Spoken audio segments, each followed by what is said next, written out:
এর চেয়ে কি চাল ভাই? সব ছুঁয়ে চলে যেতে হবে, একা একা পৃথিবীর জমিন থেকে বিদায় নিয়ে অন্ধকার কবরে চলে যেতে হবে। কথা বলুন ঠিক কিনা ভাইরা? আপনি কি ডবল আসছেন না একা আসছেন? আইসো একা যাইবা একা, সঙ্গে যাবে কি? সঙ্গে যাবে আল্লাহ নবীজি। আল্লাহু আকবার বলে ভাইয়ারে, যত রাত গভীর হতে চলছে, আমি আমার মূল বক্তব্য দিকে চলে যাই। ও চলো ঘরে পরে মারারে, আল্লাহর জমিনের ভিতরে সন্তানকে দিনের শিক্ষা দেন। আল্লাহর জমিনে আপনার সাথে বেয়াদবি করবে না, আপনার সাথে আল্লাহর জমিনের ভিতরে কোনো বেয়াদবি করবে না। আমার আল্লাহর কোরআন তুমি যদি জমিনের ভিতরে সন্তানকে শিক্ষা দিতে পারো, মরণের সময় তোমার সন্তান তো যখন জানাজা নামাজের ময়দানে জানাজা নামাজ পড়ার জন্য তোমার সন্তান সামনে দাঁড়িয়ে যাবে, তোমার সন্তান এক ফোঁটা চোখের পানির দ্বারায় আমার আল্লাহ পাক কবুল করিয়া তোমার জিন্দেগির গুনাহ মাফ করে কবরখানা আল্লাহ মুক্তির ব্যবস্থা করে দিবে।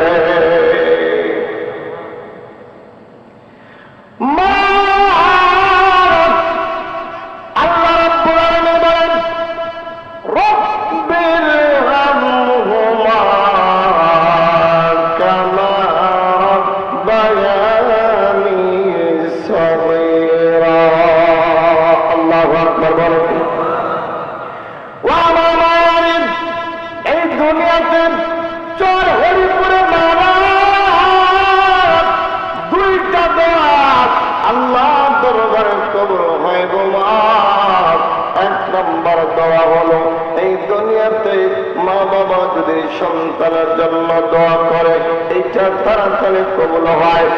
আর দ্বিতীয় নাম্বার, সন্তান যদি পিতা মাতার জন্য দোয়া করে আমার আল্লাহ দ্রুতগামী এই দোয়াগুলো কবুল করে ধরে বলেন সুবহানাল্লাহ। ও মাওলানা, সুন্দর একটা কথা বলে দেয় রে মা, এই জমিনের ভিতরে তুমি যদি আল্লাহর জমিনে মুত্তাকি পরহেজগার বান্দে হও, তোমার কলিজার টুকরা সন্তানটাও পরহেজগার হবে, তোমার সন্তানটাও আল্লাহওয়ালা হবে। ওমা এই জমিনের ভিতরে গোমা আমার ভাইরা রে, আল্লাহর জমিনের ভিতরে এক বান্দা আর এক বান্দি, যুবক আর যুবতী এই জমিনের ভিতরে কলেমা পড়ে আল্লাহ জমিনের বিবাহ হয়ে গেল। তিনটা কবুল কবুল কবুলের বিনিময়ে বিবাহ হয়। মুসলমানদের কলেমা পড়ে মুসলমানদের বিবাহ হয়, জোরে বলেন ঠিক কিনা?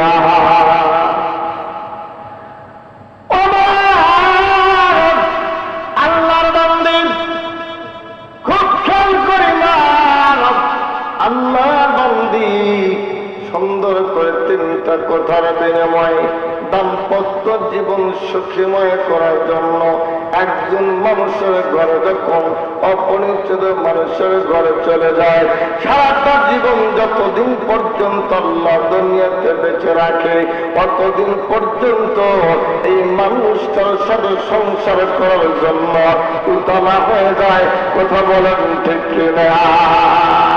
এই যে স্বামী স্ত্রীর মহব্বত, এটা স্বয়ং আল্লাহ পাকের শুকরিয়া। কথা বলেন ঠিক কিনা? কোনকার অপরিচিত একজন পুরুষ, অপরিচিত একজন মহিলা আল্লাহ পাক এতই মহব্বত আল্লাহর জমিনে করে দেয়। এমন নজির পাওয়া গেছে, স্বামীর জন্য বিবি কিডনি দিয়েছে, বিবির জন্য স্বামীও কিডনি দিয়েছে, এরকম পেপারে নিউজে অনেক পাওয়া যায়। কথা বলেন ঠিক কিনা? মহব্বত আর ভালোবাসা। ও আমার মায়েরা, খুব খেয়াল করি মারা, আল্লাহ বান্দি যখন আল্লাহর বান্দাটা সুন্দর করে কবুল কবুল কবুল পড়ে এই জমিনের ভিতরে যখন বিবাহ বন্ধন আবদ্ধ হয়ে গেল, মায়ের এই নারীটা আল্লাহর জমিনের ভিতরে বাসর ঘরে ঢোকার আগে 2 রাকাত নামাজ পড়ার জন্য যায় নামাজের মুসল্লার উপরে দাঁড়িয়ে যায়, চিৎকার মেরে করে বলে সুবহানাল্লাহ। শুরু হয়ে গেল আপনার ব্যক্তিগত জীবনের মাপকাঠি।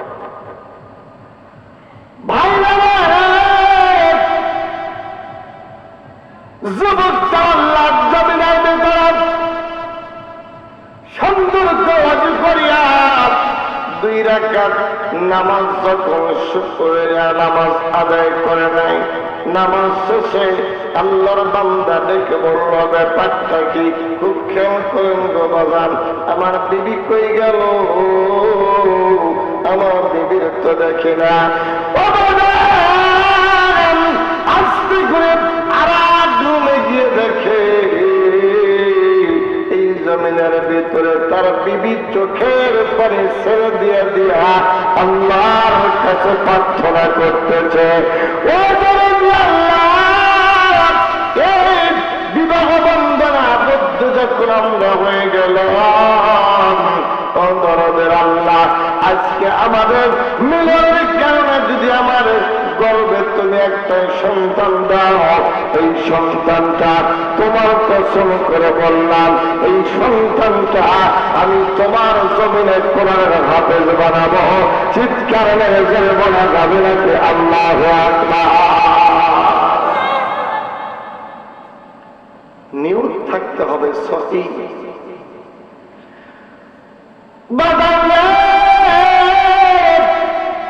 আল্লাহ বান্দার নামাজ পড়ে ও জোরে চোখের পানি ছেড়ে দিয়ে দিয়ে কাঁদলো, স্বামীটাও আল্লাহর জমিনের চোখের পানি ছেড়ে দিয়ে কাঁদলো।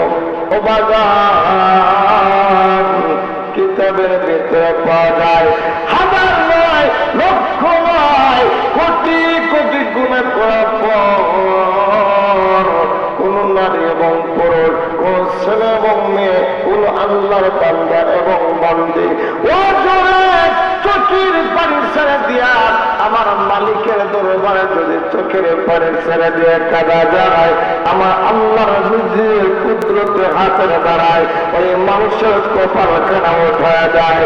ও পাগলি, এ পাগল, আর কাঁদিস না, তোর কান্না আমি আল্লাহ সহ্য করতে পারি না। আমি আল্লাহ ওয়াদা দিলাম, কান্নার বিনিময়ে আমি আল্লাহ তোর জিন্দগির গুনাহ মাফ করে দিলাম। চোখে আঙ্গুল দিয়ে দেখা দেন, কেন আমাদের চোখ থেকে কান্না বের হয় না, পানি বের হয় না? গুনাহ করতে করতে করতে করতে এই কলকটা পৌঁছে গেছে। আচ্ছা, হে না কিছু করবেন না তোরা, আপনারা মানে গুনাহ করেন না নাকি? গুনাহ করতে করতে কলকটা পৌঁছে গেছে, আর এই পোষা কলমে কান্না শোনা, কথা বলেন ঠিক কিনা?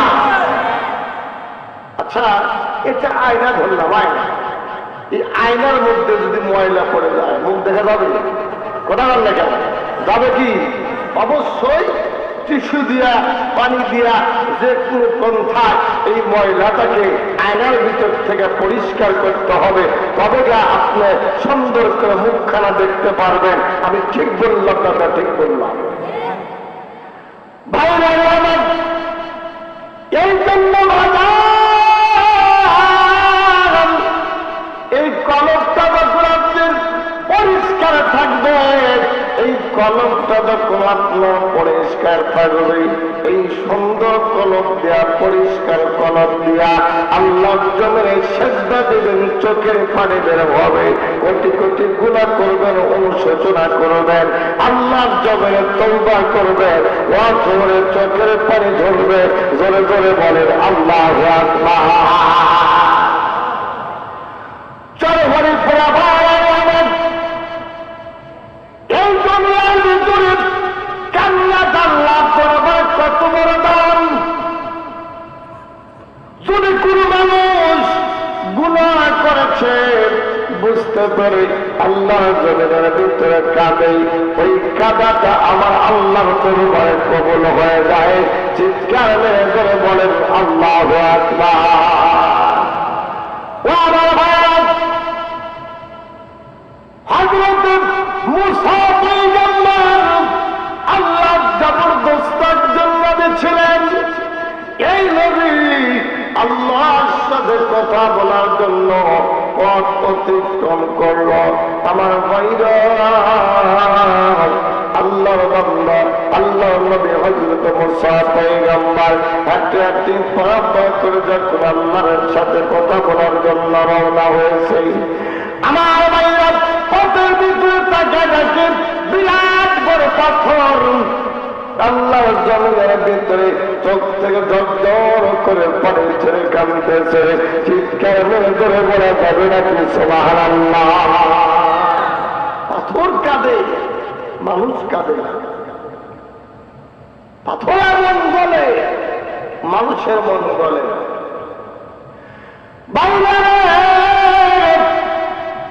পাথর কান্নার নবী ডাকতে বলল, এই পাথর তুমি কেন কাঁদো?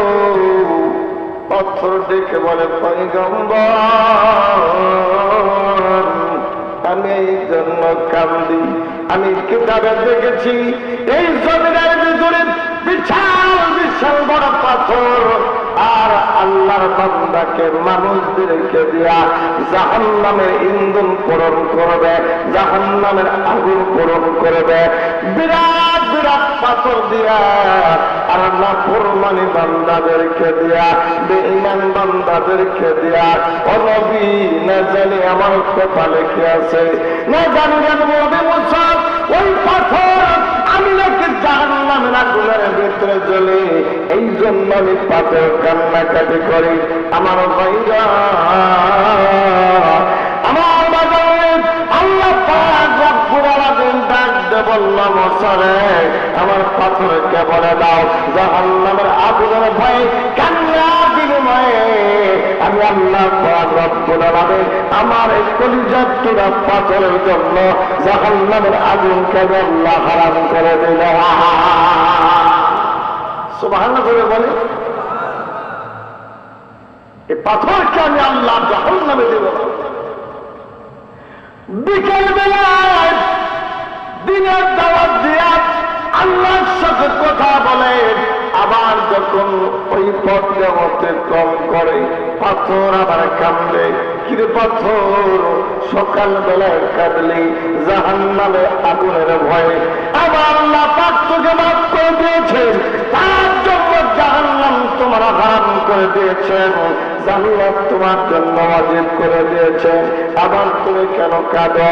আল্লাহর বান্দাকে, আল্লাহর নবীকে, মুসা পয়গম্বরকে পাথর ডাক দিয়ে বলল, আল্লাহর নবী সকালবেলা কাঁদলাম, কাঁদাটা আল্লাহর দরবারে এত প্রিয় জানে আমি সকালবেলা কাঁদলাম জাহান্নামের আগুনের ভয়ে, আর আগুনের ভয়ে কান্নার পেলে ভয় যখন আমার জন্য জাহান্নামের আগুন হারাম হয়ে গেছে, আজ থেকে নিয়ে কিয়ামত পর্যন্ত কাঁদব আমার পরদের আল্লাহকে বুকের ভিতরে পাওয়ার জন্য। চিৎকার করে করে বলে সুবহানাল্লাহ। ও ভাই, দুনিয়ার আগুন সহ্য করা যায় না, অন্ধকার কবরের আগুন বড়ই কঠিন। কথা বলেন না কেন? ও আমার ভাই, যে কথা বলতেছিলাম ও কলিজার টুকরা মারা, খেয়াল করে মা,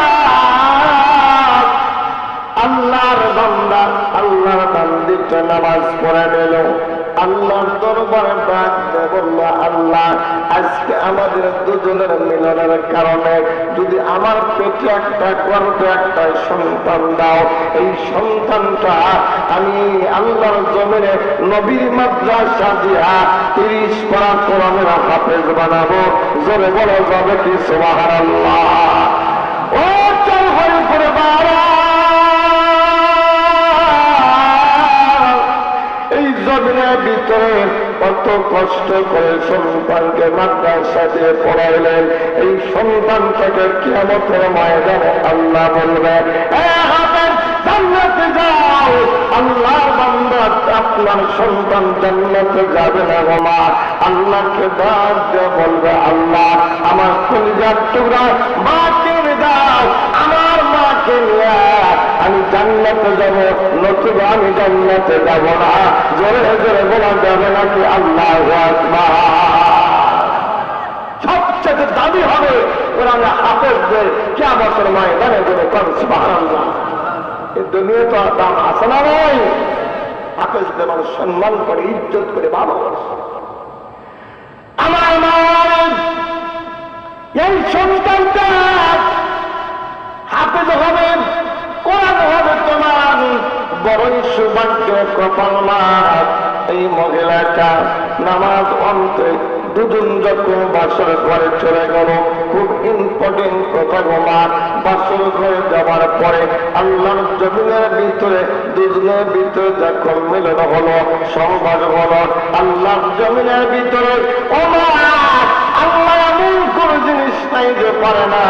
ওই রাত্রিতে আমার আল্লাহ ওই নারীটাকে, ওই মহিলাটাকে, ওই মা কারো করবে আমার আল্লাহ পাক একটা সন্তান দিয়ে দেয়।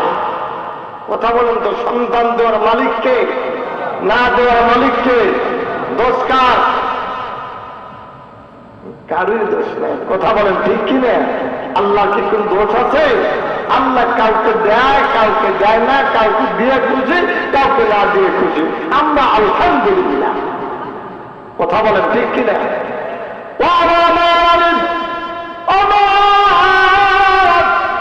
আল্লাহর বান্দি শুনে রাখো, এই নারীটা যখন আল্লাহর জমিনের ভিতরে গর্ভবতী হয়ে গেল, 1 মাস 2 মাস 3 মাস 4 মাস 5 মাস এরকম করে করে 9 মাস 10 মাস যখন হয়ে গেল, বাবা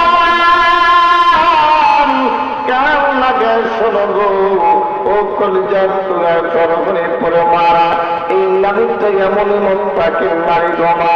এই সন্তানটা পেটে ভিতরে যাওয়ার পর থেকে নিয়ে আল্লাহর কোরআন নিয়মিত তেলাওয়াত করে, আল্লাহর জিকির নিয়মিত তেলাওয়াত করে, তাসবিহ পড়ে, দরুদ শরীফ পড়ে, আল্লাহর উপরে জীবন তবে করে দেয়। জোরে বলেন সুবহানাল্লাহ। তোমার সন্তান পেটে নিয়ে আল্লাহর জমিনে তুমি যদি কোরআন পড়ো, আল্লাহর কসম তোমার সন্তানটা এই জমিনে মুত্তাকিন হইতে বাধ্য হবে। কথা বলেন না কেন? 9 মাসের পোয়াতি, তারপরে তৃতীয় সিদিন জানায় না। কথা বলেন না কেন?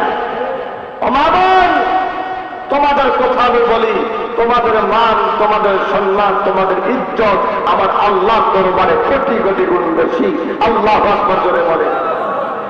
আমার মায়ের খেয়াল করেন, এই বান্দিটা সন্তান যখন জন্ম দিল, আল্লাহর জমিনের ভিতর তার স্বামী রিস্কা চালায় কামাই করে। অনেক বাজার আছেন শহরের মধ্যে রিস্কা চালায় কামাই করে, আছে না নাই?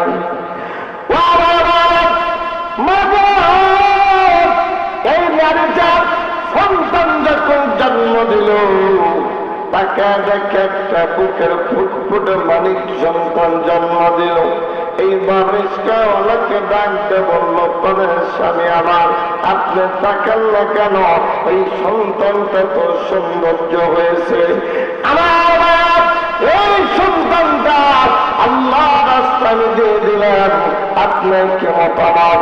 ডাক্তার কবিরে আমি তো প্রথম রাত্রিতে দিয়ে দিলাম। ও বাজান, এই সন্তানটা হাতে পা করে একটু যখন বড় হয়ে গেল, 5.5 বছর যখন হয়ে গেল, মা ডাকতে বেটা অল্প কয়েকটা দিনের জন্য স্কুলে পড়বে, তারপর আমি তোমাকে আল্লাহ নবীর মাদ্রাসা দিয়ে দেব। চিৎকার মেয়েদের বলে সুবহানাল্লাহ।